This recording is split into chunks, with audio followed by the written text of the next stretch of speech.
The first thing my brother said after our father's funeral was, "I want Dad's old phone." He said it so casually that, at first I thought I had misheard him. We were standing in my mother's kitchen, surrounded by half-empty boxes, and the quiet leftovers of a life that had ended 3 days earlier. Dad's clothes were still hanging in the hallway closet. His reading glasses were on the table beside an untouched cup of tea. And his old phone, the cracked black one he had carried for years, was sitting inside a small cardboard box with his wallet and keys. "Why that phone?" I asked. My brother Daniel looked at me for a second too long. "Because it's mine." "Since when?" He shrugged. "Dad said I could have it." I stared at him. Our father had never said anything to me about giving Daniel the phone. In fact, Dad barely used it anymore. The battery died quickly. The screen had a crack across one corner, and the charging port only worked if you held the cable at a certain angle. "Take the new one," I said. "The old one doesn't even work properly." Daniel shook his head. "I want that one." There was something in his voice that made me stop arguing. It wasn't sentimental. It wasn't grief. It sounded like urgency.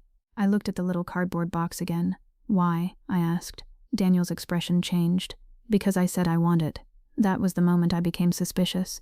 My brother and I had never been especially close, but we had never been enemies either. We grew up in the same house, shared the same parents, fought over the same remote control, and eventually went our separate ways. Dad always said Daniel was the impulsive one, and I was the cautious one. I used to laugh when he said it. That afternoon, I realized he had been right about both of us. Daniel wanted the phone because he was afraid I would find something on it. I just didn't know what that something was yet.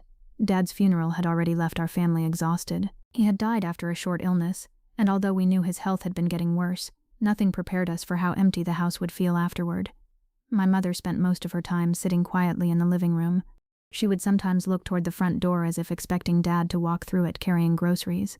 My sister Emma was handling paperwork. Daniel was supposed to help, but he kept disappearing. On the 4th day, I noticed something else. Every time someone mentioned Dad's phone, Daniel changed the subject. When Emma said we should probably back up Dad's photographs, Daniel immediately said, "There's nothing important on there." I looked at him. "How do you know?" He didn't answer. That night, after everyone went to bed, I went into Dad's study. The room still smelled like his aftershave. His old chair was angled toward the window, and a stack of unopened mail sat beside his lamp. I opened the drawer where he kept cables and chargers. The phone charger was missing. That seemed strange. I searched the desk, the closet, even the kitchen drawer where Dad used to throw random electronics. Nothing. Then I remembered something Daniel had said earlier that day. Dad stopped using the old charger months ago. I hadn't thought much of it then. Now I wondered how he knew. I went upstairs and found Daniel sitting on the edge of his bed, staring at his own phone. "You still awake?" I asked. He looked up quickly. "Yeah." "Where's Dad's charger?" His face tightened. "Why?" "I was looking for it." "I don't know." "You just told me he stopped using it months ago." Daniel stared at me. "So? So how do you know that?" He stood up. "You're being weird." "I'm being weird?" "Dad's dead, and you're investigating his phone like you're solving a crime." I didn't respond. He walked past me and closed the door. I stood there for several seconds. Then I heard the lock click. The next morning, I asked my mother if Dad had ever mentioned giving Daniel the old phone. She looked surprised. "No." "Why?" "Daniel says Dad promised it to him." She frowned. "Your father told me he wanted you to keep his new phone. He said the old one was basically useless." "Did he ever mention anything private on it?" My mother hesitated. "Private? Messages, photos, something he didn't want us to see." She shook her head. "Your father wasn't hiding things from us." She paused. "At least I don't think he was." That answer bothered me. Not because she suspected Dad, but because I suddenly remembered something from 2 months before his death. Dad had asked me a strange question. We were sitting outside his house drinking tea when he said, "If someone asks you for something after I'm gone, don't give it to them just because they're family." I had laughed and told him he was becoming dramatic. He didn't laugh. "I'm serious," he said. "Sometimes people ask for things because they need them. Sometimes they ask because they're afraid of what you'll find." At the time I thought he was talking about money. Now I wondered if he had been talking about the phone. I waited until Daniel left the house, then went back to Dad's study. The phone was still in the box. I picked it up. It was locked with a 6-digit code. I didn't know the password. I wasn't going to guess endlessly, but I remembered Dad's habits. He used birthdays, old addresses, and meaningful dates. None worked. Then I noticed something scratched into the back of the phone case. 4 tiny numbers, 0719. Dad's birthday was in July. I entered 0719, followed by the year he was born. The phone unlocked. I expected photographs. Instead, I saw almost nothing. Most of the apps were deleted. The call history was empty. The messages were wiped. The gallery contained only old family pictures. It looked like someone had deliberately cleaned the phone. But then I noticed an app I had never seen before. It had no name, just a gray square icon. I opened it. A password screen appeared. I tried Dad's usual code. Nothing. I tried the last 4 digits of his old home phone. Nothing. Then I remembered the strange numbers scratched into the case. I entered 0719. The app opened. Inside was a folder titled For Later. My hands went cold. There were 17 audio recordings. All of them were dated within the last 6 months of Dad's life. I played the first one. Dad's voice came through the speaker, weak but unmistakable. "If you're hearing this, I'm probably not here anymore. I need you to understand something before you judge Daniel." I froze. I almost dropped the phone. I listened again. Daniel doesn't know I recorded these. He thinks he's protecting himself. He isn't. He's protecting someone else. The recording ended. I stared at the screen. My brother's name was in the first sentence. I played the second recording. Dad explained that several months earlier, Daniel had come to him asking for money. He had gotten himself into debt, not gambling, not drugs. Something worse, at least financially. He had co-signed a loan for a friend who disappeared, leaving Daniel responsible for the entire amount. Dad had helped him make several payments, but Daniel begged him not to tell the family. That alone didn't explain why Daniel wanted the phone. I kept listening. In the 5th recording, Dad said something that changed everything. The debt isn't the biggest problem. Daniel borrowed money from someone who doesn't want to be patient anymore. I paused the recording. My heart started racing. Was my brother in danger? Had he done something illegal? I didn't know. I played the next file. Dad explained that Daniel had been receiving threatening messages. He had been afraid to tell anyone because he believed the people demanding money might come after our mother. Dad had quietly started helping him. But then Dad discovered something strange. The money Daniel owed wasn't as large as Daniel claimed. Someone had been taking additional money from him. Someone Daniel trusted. Dad had started investigating. The next recording was almost impossible to hear because Dad was breathing heavily. I found the person taking his money. It's someone in our family. I stopped the recording. I sat in Dad's chair and stared at the wall. Someone in our family had been stealing from Daniel. I immediately thought of Emma, then my mother, then myself, but none of us made sense. I continued. Dad said the person had access to Daniel's bank information and had been transferring small amounts, never enough to immediately notice. The total had grown over several years. Daniel thinks his debt is the reason he's struggling, Dad said. He doesn't know the real reason yet. I played the next recording. Dad gave a name.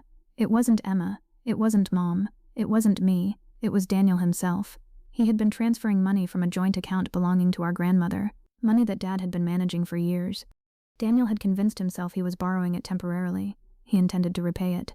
But when the debt grew, he started taking more.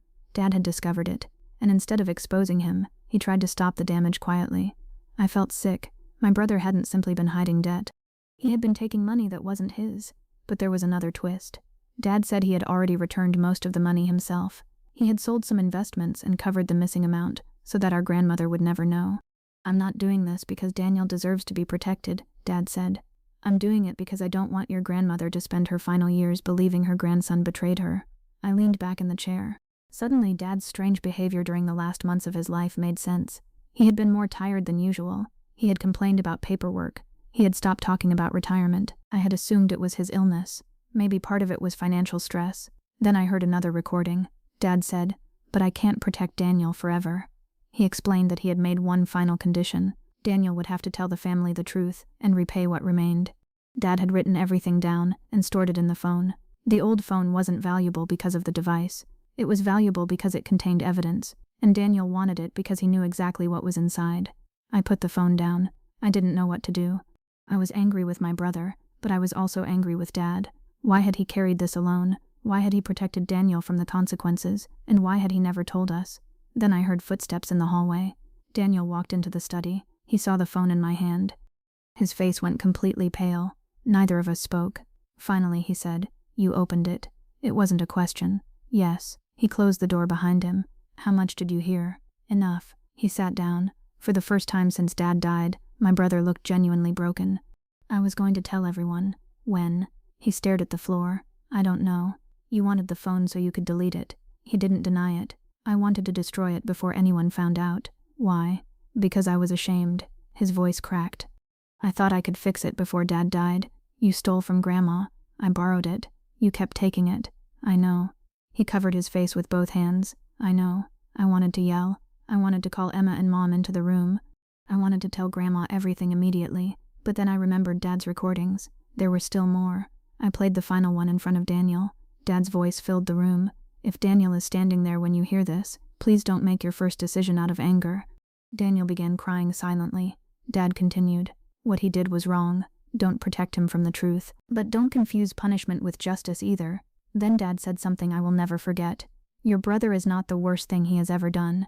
He is the person who has to decide what he does next. The recording ended. Daniel sat completely still.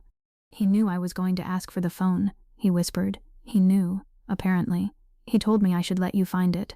I looked at him. What? Daniel nodded. The night before he went into the hospital, he gave me the phone. He said, when the time comes, your brother will know what to do with it. I thought he meant you would give it back to Mom. He laughed bitterly. I was terrified. I asked him why he never told us about the debt. He said he was embarrassed at first, then trapped by his own lies. Every time he planned to confess, the amount seemed bigger. Then Dad became sick, and Daniel convinced himself he could fix everything before anyone found out. But he couldn't. The money he had taken was gone. His debt remained. Dad had paid most of it. What remained was not enough to destroy our family financially, but it was enough to destroy Daniel's reputation if everyone learned the truth. What are you going to do? I asked. He looked at me. I don't know. Then start with the truth. That evening we told Mom. She cried, but not because of the money. She cried because Dad had carried the burden alone. Grandma was told later, carefully, and she was devastated. Daniel confessed everything. He agreed to repay every dollar Dad had covered for him. It took years, but he did. He sold his car, moved into a smaller apartment, took extra work, and stopped making excuses. There was no magical forgiveness. Grandma didn't speak to him for months. My mother needed time. Emma was furious. I was too. But slowly, Daniel rebuilt the trust he had destroyed. And the old phone stayed with me, not because I wanted to punish him with it, but because it became the last thing Dad had left behind, that told the truth without asking anyone to choose sides. A year after Dad died, Daniel asked me for the phone again. This time, he didn't demand it. He simply said, "Do you still have it?" I handed it to him. He looked at the cracked screen for a long time. "Why are you giving it back?" he asked. "Because Dad wanted you to have the chance to decide what you do next." Daniel swallowed hard. "I don't deserve it." "Maybe not," I said. "But Dad wasn't trying to give you what you deserved. He was trying to give you responsibility." Daniel nodded. He kept the phone for a few seconds, then handed it back. "I think you should keep it." "Why?" "Because if I ever forget who I was, I want you to remind me who Dad believed I could become." That was the last time we talked about the recordings. Years later, the phone still sits in my desk drawer. The battery no longer works, and the screen has cracked even further. But I haven't thrown it away, not because it contains a secret anymore. The secret is gone. The family knows. The debt is paid. The damage has been acknowledged. I keep it because sometimes an old object can hold a moment when a family had a choice. Dad could have exposed Daniel publicly.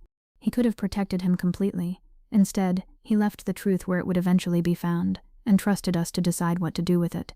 My brother wanted that phone because he was afraid of what it contained. I opened it because I wanted to know why he was afraid. And in the end, what I found wasn't just evidence of what my brother had done.